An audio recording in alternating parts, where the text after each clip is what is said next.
साहस, स्वाभिमान, आत्मविश्वास, त्याग, बहादुर की मिसाल एक महान क्रांतिकारी शहीद भगत सिंह।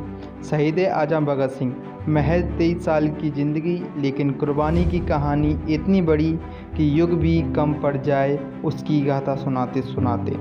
घर कुर्बान, परिवार कुर्बान, ना माँ की चिंता, ना पिता का ख्याल, दिल में सिर्फ एक ही जज्बा, ज़िंदगी है तो मुल्क के लिए, मौत भी आए तो आज़ादी की ख्वाहिश में। हेलो दोस्तों, मेरा नाम है धीर सिंह। आज इस वीडियो के माध्यम से भगत सिंह के बारे में जानेंगे। भगत सिंह एक निडर, साहसी क्रांतिकारी थे। इनके बारे में जानकर यूथ को इंस्पिरेशन मिलेगी, कैसे वे अपने दृढ़ विश्वास को बनाए रखें। चलो शुरू करते हैं अपनी वीडियो। भगत सिंह का जन्म 28 सितंबर 1907 में पंजाब प्रांत के जिला लायलपुर के गांव बंगा में हुआ था। पिताजी किशन सिंह और माताजी विद्यावती कौर थीं। यहाँ एक जाट सिख। जब भगत सिंह का जन्म हुआ तब भगत सिंह के पिता और चाचा जी को जेल से रिहाई मिली। एक तरफ भगत सिंह के जन्म की खुशी और दूसरी तरफ उनकी रिहाई की खुशी। घर में डबल सेलिब्रेशन किया जा रहा था। एक बार भगत सिंह के पिता खेतों में बीज बो रहे थे। तभी भगत सिंह ने पूछा अपने पिताजी से कि पिताजी आप क्या कर रहे हो। तब वे करीब 8 साल के थे। तब उनके पिताजी ने कहा, मैं बीज बो रहा हूँ जिससे फसल होगी। तभी भगत सिंह ने कहा कि बंदूक को बो देते हैं जिससे बंदूकों की फसल होगी। यह सुनकर उनके पिताजी अचरज में पड़ गए, लेकिन वे खुश थे। उनके पुत्र में देशभक्ति की भावना जागृत हो रही थी। मार्च 1919 में रॉलेट अधिनियम लागू किया गया। विरोध में पूरे देश में आवाज़ उठी। 6 अप्रैल को अनेक जगहों पर हड़तालों, काम बंद और प्रदर्शनों के आयोजन किए गए। पंजाब में भी रॉलेट अधिनियम का विरोध हुआ। पंजाब में सरकार ने अनेक जगहों पर लाठी गोली चलवाई। 10 अप्रैल 1919 को कांग्रेस के 2 प्रभावशाली नेता डॉक्टर सत्यपाल और डॉक्टर सैफुद्दीन किचलू गिरफ्तार किए गए और उन्हें जेल भेज दिया गया। इन गिरफ्तारियों के विरोध में अमृतसर के जलियांवाला बाग में 13 अप्रैल बैसाखी के दिन एक सभा हुई। यहाँ एक छोटा सा बाग है जिसके चारों तरफ मकान हैं। तब जनरल डायर को यहाँ पता चला तो उसने अपने सैनिकों को साथ लेकर बाग में दाखिल हुआ और उसने बाग का जो एकमात्र निकास द्वार था उसे घेर लिया। फिर बिना चेतावनी दिए जब तक गोला बारूद ख़त्म न हो जाए तब तक उसने गोली चलाने के आदेश दिए। सभा में स्त्रियां, बच्चे और बूढ़े भी थे। गोलीबारी लगभग 10 मिनट तक चलती रही। कोई भी बाहर भाग नहीं सका। कुछ समय बाद डायर अपने सैनिकों को लेकर चला गया। बाग में सरकारी आंकड़ों के अनुसार लगभग 400 लोग मृत और कोई 1200 लोग घायल हुए। कई लोग बाग में स्थित कुएं में जिंदा गिर गए। इस दानवीय कार्य ने पूरे देश में गुस्से की तीव्र लहर उत्पन्न की। डायर की इस क्रूरतम, पशुता और जानबूझकर किए गए नरसंहार से अनेक अंग्रेज़ों की आत्मा तक कांप उठी और उन्होंने भी इसकी निंदा की। जब यह बात भगत सिंह को पता चली तो वहाँ अपनी स्कूल की छुट्टी होने के बाद 12 किलोमीटर पैदल चलकर उस जलियांवाला बाग में पहुँचे। वहाँ पर पहुँचकर उन्हें उन सभी लोगों की आवाज़ सुनाई दे रही थी जो मर चुके थे, जो शहीद हो चुके थे। उन्होंने वहाँ से मिट्टी उठाई और थैले में रखी और अपने घर पर पहुँचे। उधर उनके परिवार वाले उन्हें लेकर बहुत चिंतित थे। जब वे घर पहुँचे तो उनकी माँ ने उनसे कहा कि बेटा भगत सिंह कहाँ गए थे। तो उन्होंने जवाब दिया कि मैं उन शहीद लोगों की मिट्टी लेने गया था जो जलियांवाला बाग में शहीद हो गए। उस मिट्टी को भगत सिंह ने मंदिर में रखा और उसकी रोज़ पूजा करते थे। 1 अगस्त 1920। हाँ दोस्तों, ये वो तारीख है जब गांधी जी ने असहयोग आंदोलन शुरू किया था, जिसके अनुसार कोई भी हिंदुस्तानी ब्रिटिश सरकार का साथ ना दे, हर सरकारी नौकरियां छोड़ दे मजदूर फैक्ट्रियों से निकल आएं, बच्चे सरकारी स्कूलों में जाना बंद कर दें, कोई भी किसी भी तरह का टैक्स ना दे, सारे विदेशी कपड़े जला दो। दोस्तों, इसके पीछे उनका मकसद था कि अंग्रेज़ों का पूरा कामकाज रुक जाए। गांधी जी ने भारतीय जनता को विश्वास दिलाया, अगर सभी लोगों ने मिलकर ये सब किया तो भारत को 1 साल के अंदर आज़ादी मिल जाएगी। दोस्तों, भगत सिंह के परिवार वाले गांधी जी के विचारों से बहुत प्रेरित थे। साथ ही वे भारतीय राष्ट्रीय कांग्रेस और असहयोग आंदोलन का भी समर्थन करते थे। भगत सिंह छोटी सी उम्र में ही गांधी जी के असहयोग आंदोलन से जुड़ गए और बढ़ चढ़कर हिस्सा लिया। भगत सिंह बहुत खुश थे, लेकिन 2 साल बाद 5 फरवरी 1922 में गोरखपुर के चौरी चौरा नामक स्थान पर सभी लोग शांतिपूर्वक धरना कर रहे थे। गोरखपुर में विदेशी शराब और विदेशी कपड़े बिक रहे थे, इसके खिलाफ सभी लोग धरने पर बैठे थे। तभी एक दुकानदार पुलिस अधिकारी से, अंग्रेज़ अधिकारी से कहता है, इन्हें हटाइए नहीं तो हमारा धंधा चौपट हो जाएगा। तो एक अंग्रेज़ अधिकारी सभी अपने सैनिकों के साथ आता है और जनता पर लाठीचार्ज करता है। तब भी जनता कुछ नहीं कहती और वो शांतिपूर्वक धरने पर बैठी रहती है। अंग्रेज़ अधिकारी उनसे कहते हैं, आप हट जाइए अन्यथा हमें गोली चलानी पड़ेगी। तब भी वे जनता धरना पर बैठी होती है, वो बिल्कुल भी नहीं झिकती। मगर अंग्रेज़ अधिकारियों ने 1-2 लोगों को गोली मार दी। इससे जनता में आक्रोश पैदा हो गया और जनता ने पूरे थाने को आग लगा दी और इसमें एक अंग्रेज़ अधिकारी और 22 पुलिसकर्मियों की मौत हुई। जब यहाँ समाचार गांधी जी को पता चला तो गांधी जी ने पूरे आंदोलन को रोक दिया, स्थगित कर दिया। जब ये बात भगत सिंह को पता चली कि गांधी जी ने असहयोग आंदोलन को वापस ले लिया है, तो भगत सिंह के मन में गांधी जी के प्रति रोष उत्पन्न हो गया। तभी से गांधी जी और भगत सिंह के विचारधाराएं अलग अलग हो गईं। ये तो सभी लोग जानते थे कि गांधी जी भगत सिंह की रेस्पेक्ट करते हैं और भगत सिंह गांधी जी की रेस्पेक्ट करते हैं, मगर ये दोनों ही एक दूसरे की विचारधारा को बिल्कुल पसंद नहीं करते। भगत सिंह का दिमाग बहुत ख़राब हो जाता है, क्योंकि महात्मा गांधी जी ने असहयोग आंदोलन वापस ले लिया था। तभी भगत सिंह ने सोचा कि अब सब कुछ अपने हाथ में लेना होगा। तभी से भगत सिंह ने हिंसा का रास्ता चुना। उन्होंने जुलूसों में भाग लेना शुरू किया और कई क्रांतिकारी दलों के सदस्य बने।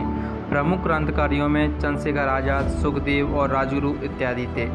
9 अगस्त 1925 में अंग्रेज़ों के विरुद्ध जंग छेड़ने की शुरुआत हुई, लेकिन उनके पास हथियार खरीदने के लिए पैसे नहीं थे। तब उन्होंने काकोरी नामक स्थान पर एक ट्रेन में जा रहे सरकारी खजाने को लूटा और यहाँ इतिहास की ऐतिहासिक घटना बनी, जिसे आज हम काकोरी कांड के नाम से जानते हैं। इस घटना में 4 क्रांतिकारियों को फांसी की सज़ा और अन्य 16 क्रांतिकारियों को 4 साल से आजीवन तक कारावास की सज़ा दी गई। इस बात से भगत सिंह बहुत क्रोधित हुए और उन्होंने सन 1928 में अपनी पार्टी नौजवान सभा का हिंदुस्तान रिपब्लिक एसोसिएशन में विलय कर दिया और उसे नया नाम दिया हिंदुस्तान सोशलिस्ट रिपब्लिक एसोसिएशन। 30 अक्टूबर 1928 में साइमन कमीशन भारत आया। इसके विरुद्ध विशाल जल प्रदर्शन हुआ, जिसमें भगत सिंह ने भाग लिया। थोड़ा मैं आपको साइमन कमीशन के बारे में बताता हूँ। जब भारत का कानून बन रहा था तो उसमें एक भी भारतीय नहीं था। इससे लाला लाजपत राय का दिमाग खराब। उन्होंने इसके खिलाफ प्रदर्शन किया और उसमें नारे लगाए गए, साइमन कमीशन वापस जाओ, गो बैक साइमन। यहाँ पर क्या होता है, जेम्स स्कॉट होते हैं जो सुपरिटेंडेंट ऑफ पुलिस होते हैं, वो कहते हैं इन पर लाठी चार्ज करो। पूरी जनता पर लाठीचार्ज किया जाता है। लाला लाजपत राय उनका विरोध करते हैं, मगर कुछ पुलिस वाले उन पर लाठीचार्ज कर देते हैं। लाला लाजपत राय के सिर में लाठी पड़ने के कारण उनकी मृत्यु हो जाती है। 17 नवंबर 1928 को लाला लाजपत राय की मृत्यु हो जाती है। इससे भगत सिंह का दिमाग ख़राब होता है। वो बोलते हैं बदला खाली नहीं जाएगा, बदला तो लेना ही पड़ेगा। तो उन्होंने एक पूरी साजिश रची। इसमें जयगोपाल, राजगुरु, सुखदेव, चंद्रशेखर आज़ाद, जो कि अपने यूनिट के लीडर होते हैं, वो सब शामिल होते हैं।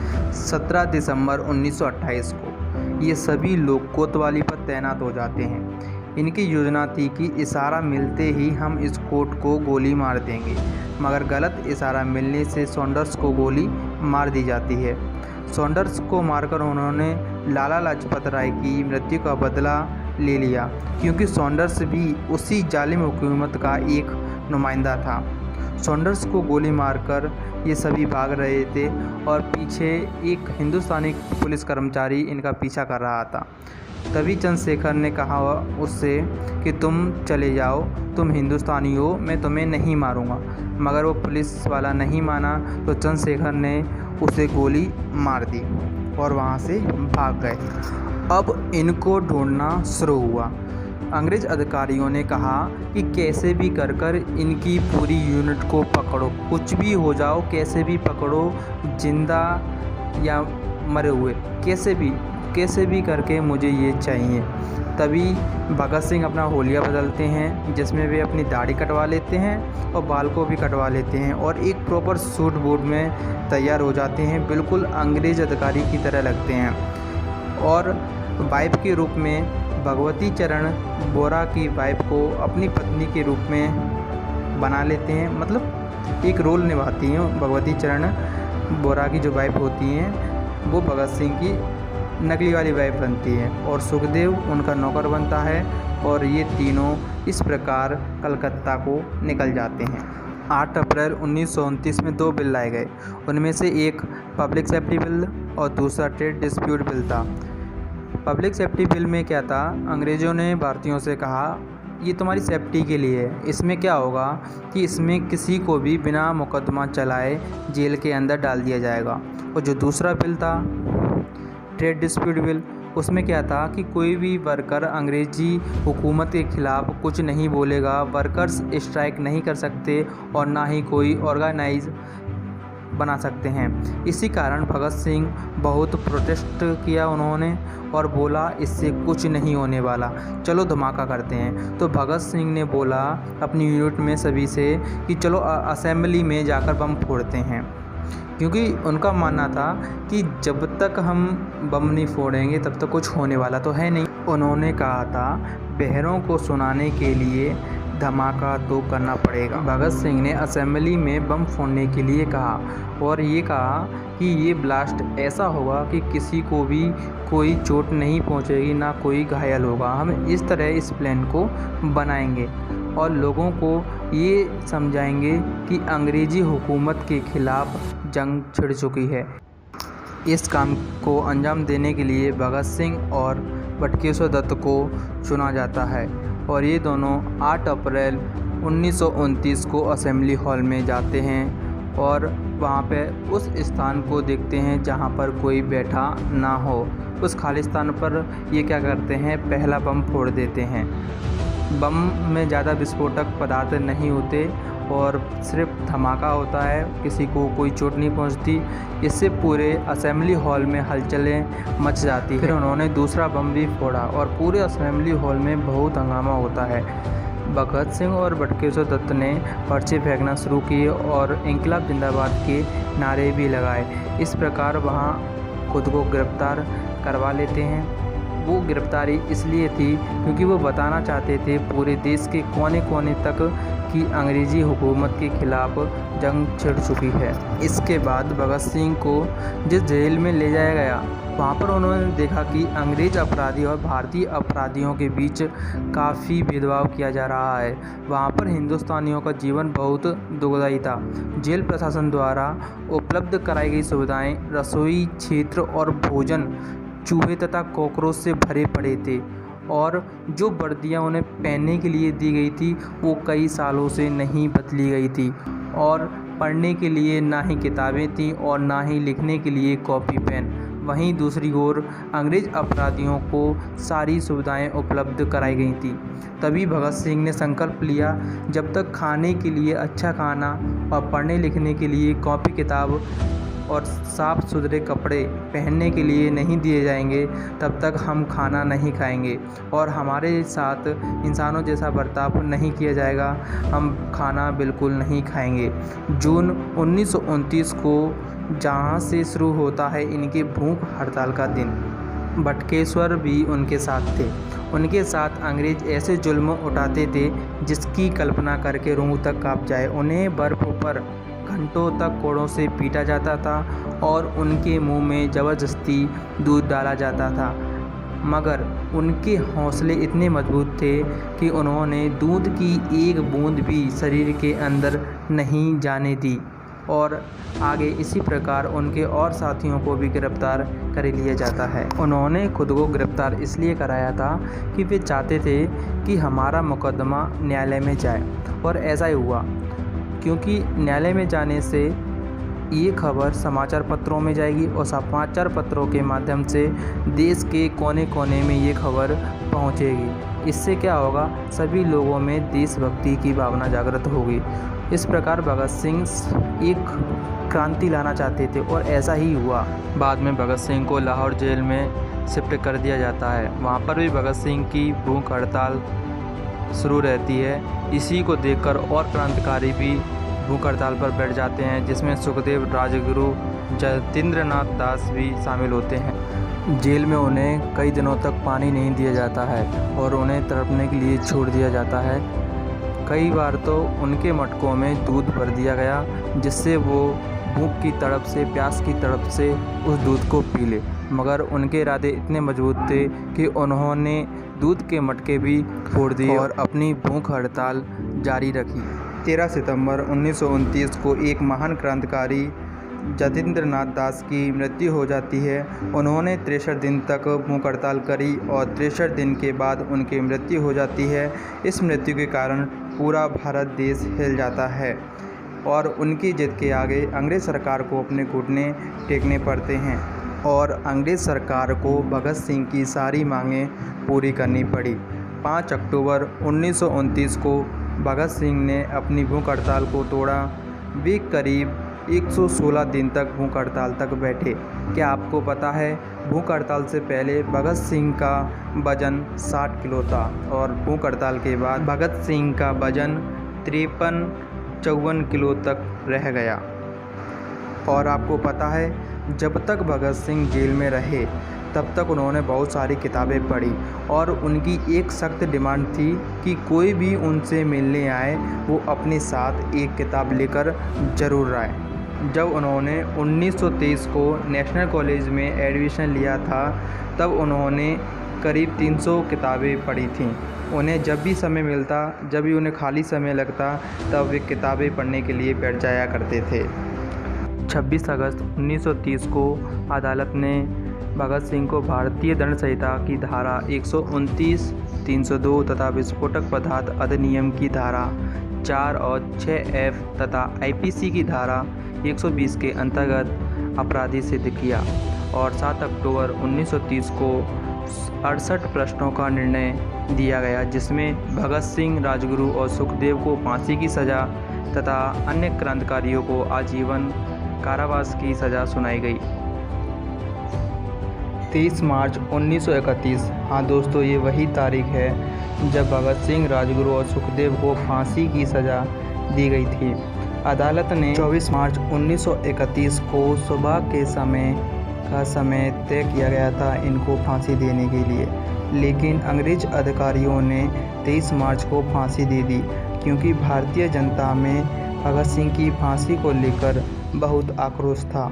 इसलिए अंग्रेज अधिकारियों ने सोचा, अगर हम 24 मार्च को फांसी देते हैं तो भारतीय जनता का गुस्सा फूट पड़ेगा। इसलिए उन्होंने 23 मार्च को शाम के टाइम इनको फांसी दे दी।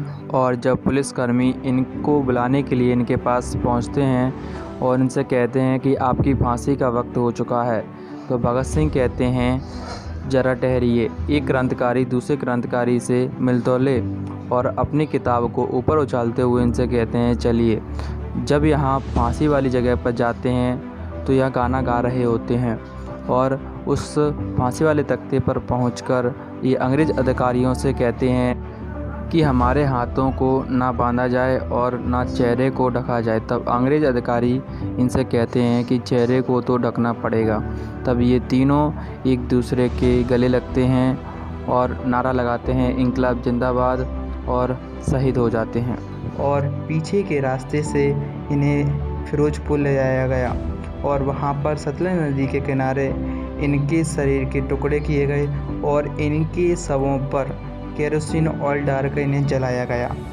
जब इनको लगा कि गांव वाले इनकी ओर बढ़ रहे हैं तो इन्होंने बचे हुए टुकड़ों को सतलज नदी में फेंक दिया और गांव वालों ने इनके शवों के टुकड़ों को इकट्ठा किया और विधिपूर्वक दाह संस्कार किया। और इस प्रकार एक महान क्रांतिकारी हमेशा हमेशा के लिए अमर हो गए। हम इनके योगदान को कभी नहीं भूल सकते। आपको हमारी वीडियो कैसी लगी कमेंट बॉक्स में कमेंट करके ज़रूर बताएं।